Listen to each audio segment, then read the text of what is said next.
Hey everyone, welcome back to the channel. Today we're going to be talking about the global launch of DC Dark Legion and the start of a new player guide series that I'm going to be releasing over the coming weeks. Now, if you haven't been following the development updates, FunPlus recently announced that the global launch date for the game is set to be March 14th.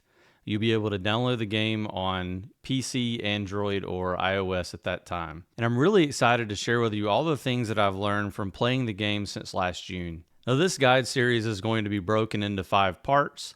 The first part we're going to cover today, which is sort of a getting started guide. The next video will talk about obtaining and powering up champions.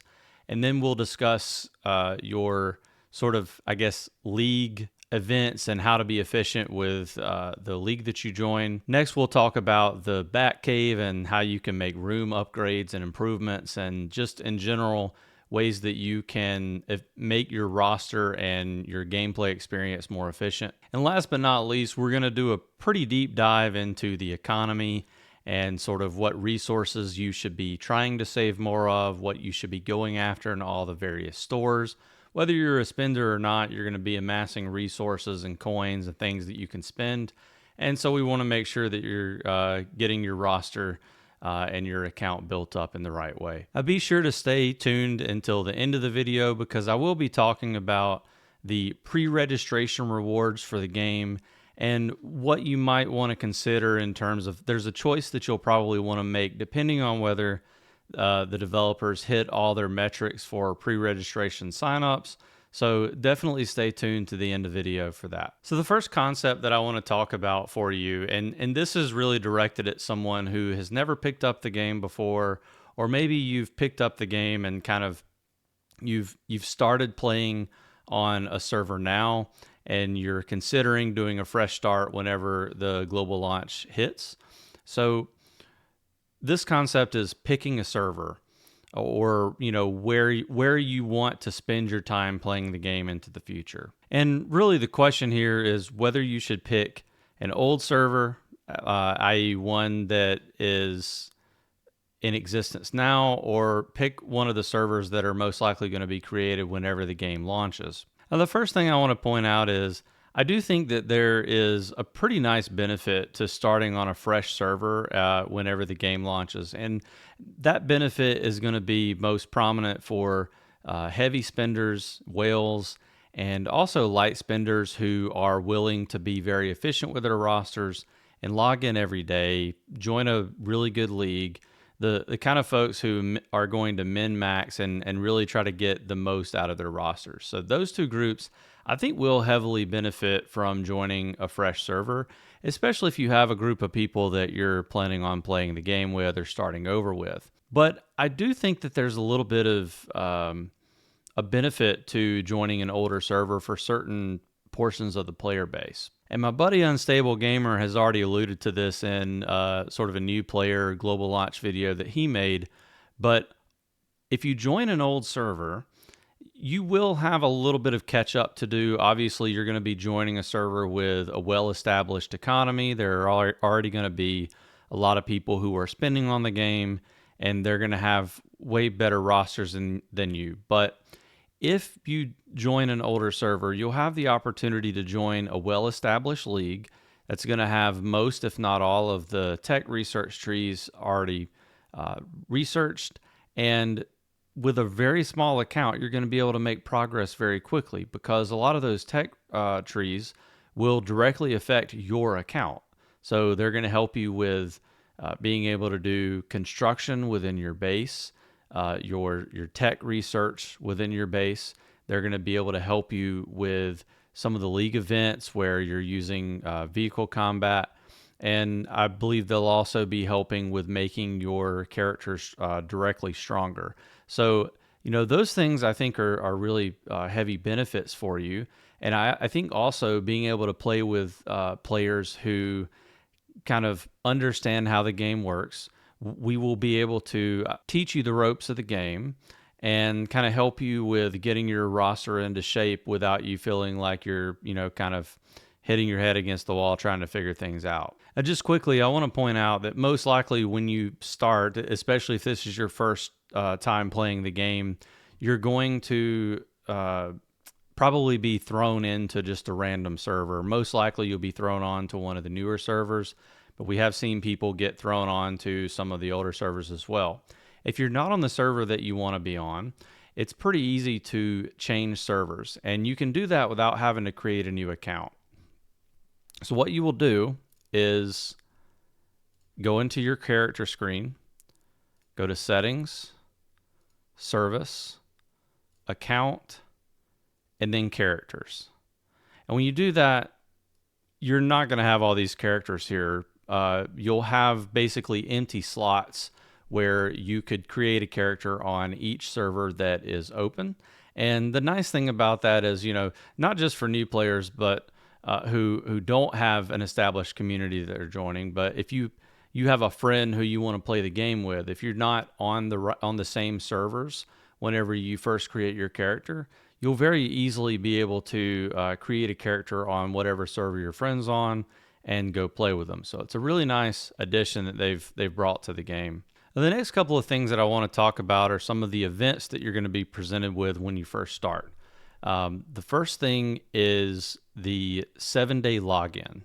So this is a concept that I think a lot of mobile games use now, which is when you first start, they're trying to incentivize you continuing to log in on a regular basis.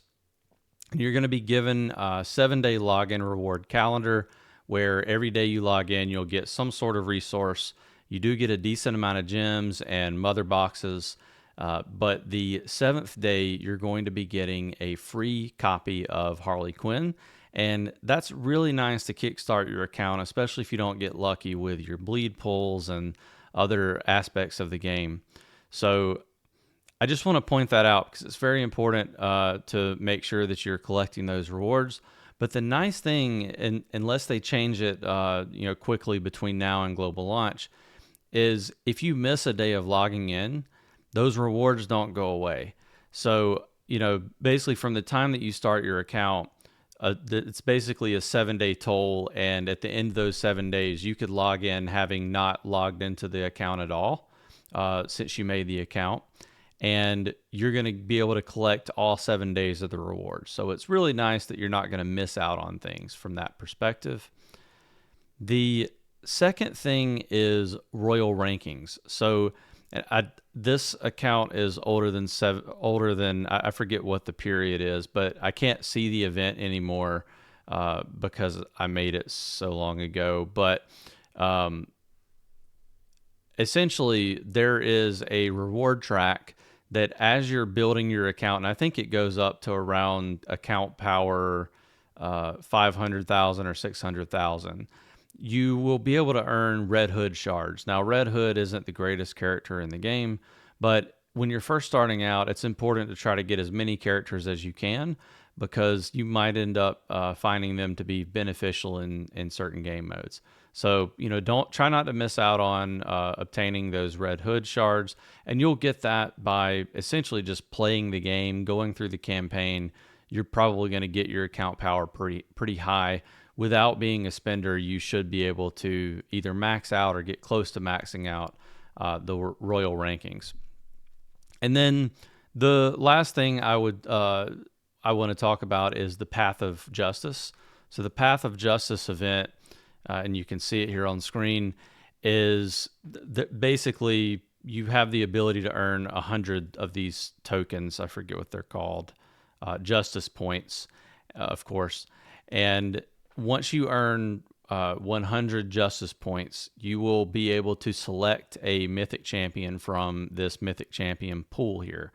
Now, I would say just at a very base level, and I've talked about this in other videos, definitely talked about it on the Discord server, so be sure to go check that out. The best characters I think to pull from this would be Lex Luthor and Poison Ivy. You can make a case for Batgirl, but I really think right now that the Bat family is a little bit weak. And also Batgirl is more of a support character.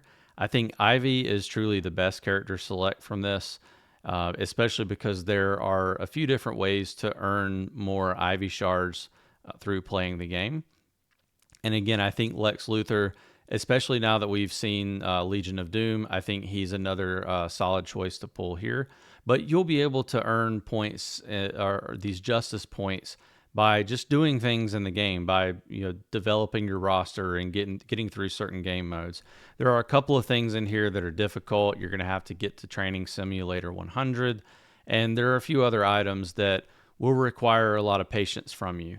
The great thing is there's no time limit on this one, so it's not going to go away and disappear on you before you're able to get the rewards. And the other thing is that even above all the mythic shards that you're going to be able, or the mythic character that you'll be able to choose from, there are a lot of other rewards that are probably even more beneficial to your account starting out.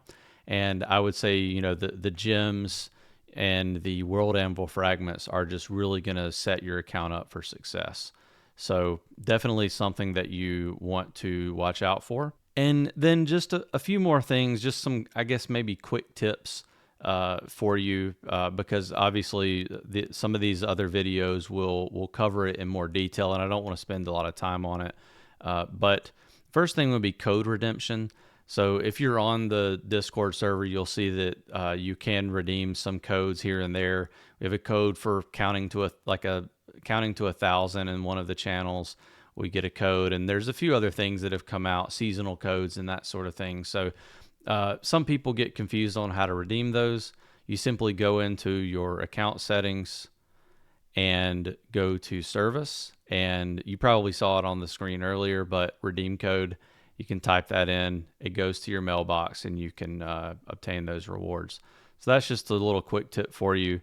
And then the last things that I will say, it's really important to save your gems and be careful what you spend on.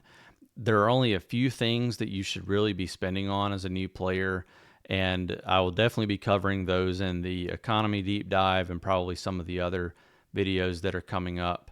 But, I'm very, very, I'm a spendthrift. Even though I have spent some money on the game, I still try to be careful with what I'm buying in the stores and using my gems on. But you really want to be able to utilize the Supreme Commander event and use the gems that you're able to save up each week to go into Interstellar Visitor, which comes around on the weekends, and you can purchase about 40 World Anvil fragments for essentially free. Like it's kind of the most important thing for a free-to-play account to be doing is ensuring that you're getting you have, I think it's about 3,000 gems saved up every weekend so that you can go into Interstellar Visitor and get those World Anvil fragments, because then that's going to allow you to do more pulls in the bleed and potentially get some mythics that can really power your account up. Last but not least, I want to talk about pre-registration rewards. So if you're following along on the official Discord, or if you take a look at this graphic that I have on screen, you can see that they're trying to do some incentives for pre-registering to play the game. And the nice thing about this is you can actually still pre-register if you've already been playing the game. So if you're a legacy player, if you played landscape or portrait, maybe you're coming back, it doesn't really matter. You should still be able to capture your pre-registration. And I believe that you can actually pre-register for both Android and iOS, which would potentially get you two different entries that get captured for pre-registration. What I will say is a lot of these rewards are not really that exciting to me. They're not really going to be super helpful, even for a brand new player, but any resources are welcome. So I think the resources that all players are going to be getting pretty weak. There's not really a lot there. I think maybe the biostimulators could be useful when you're first starting out trying to get some of your characters geared up. The mother boxes, it's a pretty small amount of mother boxes. You could really obtain those very quickly. But the things that are, I think, good, and again, I wish we were getting more World Anvil fragments if there's 10 million people that sign up. I'm very hopeful that we have 10 million people pre-register for the game. But if we get that many, 10 World Anvil fragments does seem to be a little bit cheap. But I think the legendary legacy piece for 1 million, that one should be a pretty easy milestone to hit. And I think it'll be nice for new players to get their account established, to have a legacy piece they can throw on a character fairly quickly. But the thing that I'm super excited about is the 5 million pre-registrations milestone. So if we hit 5 million pre-registrations, and I believe that's across all three media sources, so iOS, Android, or PC, you will have the opportunity to select between Batman, Harley Quinn, Wonder Woman, The Flash, and Green Lantern. And I want to make a couple of points here. So I would say skip Wonder Woman and skip Flash. I don't think that either one of those characters is worth taking. The Flash, because I just don't. I think that he's a very niche character, and I don't think that he's going to be a staple of your account, especially not at 0 stars. And for Wonder Woman, I'm not telling you not to pick her because she's a bad character. I'm telling you that because she's a legendary character and you're going to have plenty of opportunities to get a lot of stars on her. The important characters to be looking at here are Batman, Harley Quinn, and Green Lantern. Now, there's sort of like a good, better, best here. I think a good character to select for anyone, whether you're a spender or not, is Batman. The developers have made some changes to his kit. He's a much better character now. He's much more survivable, and he can ramp up damage in an all Justice League team. So Batman definitely worth considering, especially if you're a light spender. You will have opportunities to buy his shards for they're probably the cheapest shards that you could pay for in the game right now. And then Harley Quinn is, in my opinion, the best character to select here, especially for new players and especially for free-to-play players, because again, unless they change something, you're already going to be getting 10 shards of Harley Quinn from the 7-day login reward. And if you're able to select Harley Quinn here, you're going to get another 10 shards, which means that you're going to get her up to, I believe, 3 white stars. And one thing that we'll talk about in some of the coming videos, especially for all of you new players to kind of understand and get your mind around, is that in this game, the first 5 stars that you get on your character, once you pull them, are tied to skills. And I think that's probably not a foreign concept to a lot of people who play these types of games, but they kind of not paywall, but they definitely wall you away from using certain abilities for characters until you have stars on them. And so getting a Harley Quinn at 3 stars to start the game is just really going to kickstart any account. And I think she's definitely the one to choose. But I've got the caveat of Green Lantern here because Green Lantern is heavily paywalled. I do not like the decision that they've or the direction they've gone with how they're dealing with Green Lantern, because you have to pay a lot of money to even unlock him to start using him, let alone get any stars on him so that he starts becoming useful. Now, if you're a player who is a light spender up to sort of a dolphin, and obviously for whales it makes a lot of sense, but if you're anyone who spends on the game, you should definitely consider Green Lantern, because I do think he's the best healer in the game. It's just that if you're not planning on spending on the game, unlocking a 0-star Green Lantern that you're not going to have any ability to upgrade anytime soon is definitely not going to be beneficial for you. So unfortunately, it's nice that they're kind of waving that carrot for you to be able to have access to Green Lantern. But until they make it where you can get 20 shards of Green Lantern for free, or there's a free-to-play avenue for it, probably doesn't make as much sense. So I think that's, again, the most important part of the pre-registration rewards. But really do hope that you pre-register. I'm really excited about this game. Well, I hope you found part 1 of this Global Launch Quick Start Guide beneficial. I'm definitely looking forward to sharing with you some of the other content around how to build your account, how to make it more efficient over the coming weeks. And I'm certainly looking forward to seeing some conversations from some of you all on the Discord. So be sure to like, subscribe, and comment down below what your plans are for global launch. And I'll see you in the next video.